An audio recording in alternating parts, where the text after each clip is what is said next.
بسم اللہ الرحمن الرحیم۔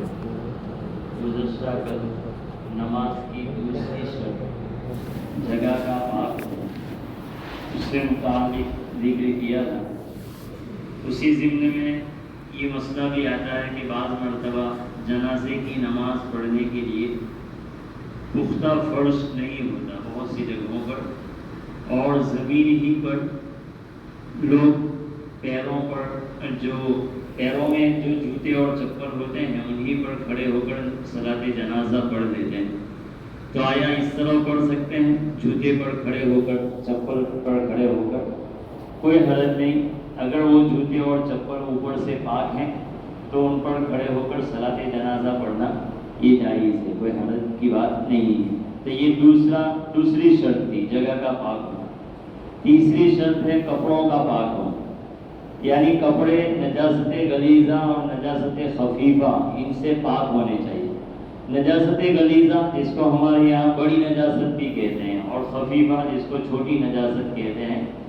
غلیظہ کا مطلب یہ کہ اس کا حکم شریعت میں سخت ہے، اور وہ سخت یہ کہ اگر ایک درہم کے بقدر یعنی ایک بڑے سکے کے بقدر یا اس سے کم ہو تو معاف ہے، اور اگر ایک سکے سے زیادہ ہو جائے تو پھر وہ معاف نہیں ہے۔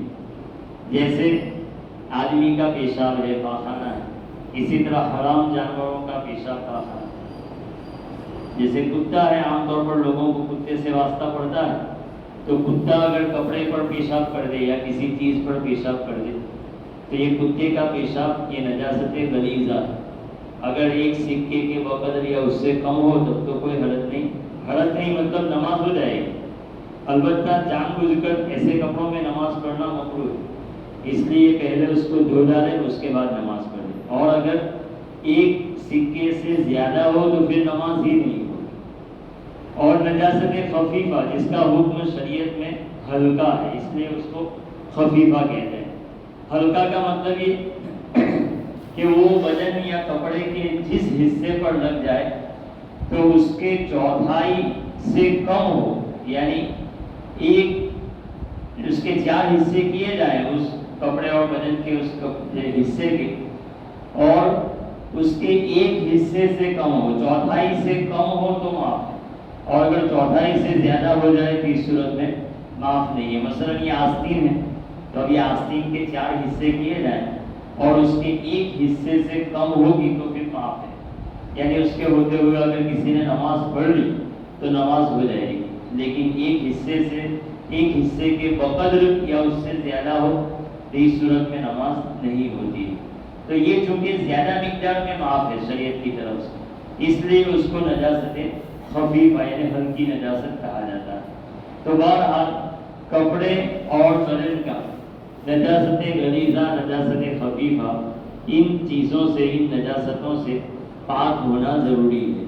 اس لیے جو لوگ جانور پالتے ہیں تو ان کو خاص احتیاط کرنا چاہیے۔ جو حلال جانور ہے، بھینس ہے، گائے ہے، بکری ہے، تو ان کا پیشاب یہ نجاست خفیفہ، لہذا اگر کپڑے یا بدن کے کسی حصے پر لگ گیا اور وہ اس حصے کے چوتھائی کے بقدر یا اس سے زیادہ ہوگا تو نماز نہیں ہوگی، اور اگر اس سے کم ہو تو نماز ہو جائے گی، لیکن پہلے بتلا دیا کہ پھر بھی اس کو دھو لینا اور اس کپڑے کو پاک کر لینا یہ بہتر ہے۔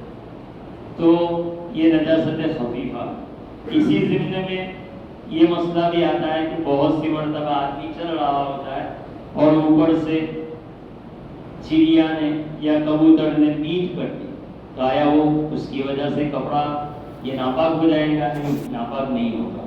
جو حلال پرندے ہیں، چڑیا ہے، کبوتر ہے، وہ اگر اڑتے ہوئے کسی کے کپڑے پر بیٹ کر دے تو اس سے کپڑا ناپاک نہیں ہوتا، لہذا اس کو اگر کوئی آدمی کپڑے پر سے دور کر دے اور دھوئے بغیر بھی نماز پڑھ لے گا تو نماز ہو جائے گی۔ اسی ضمن میں یہ مسئلہ آتا ہے کہ کپڑوں میں سینٹ لگایا ہوا ہے، تو ایسے کپڑوں میں نماز پڑھنا جائز ہے یا نہیں؟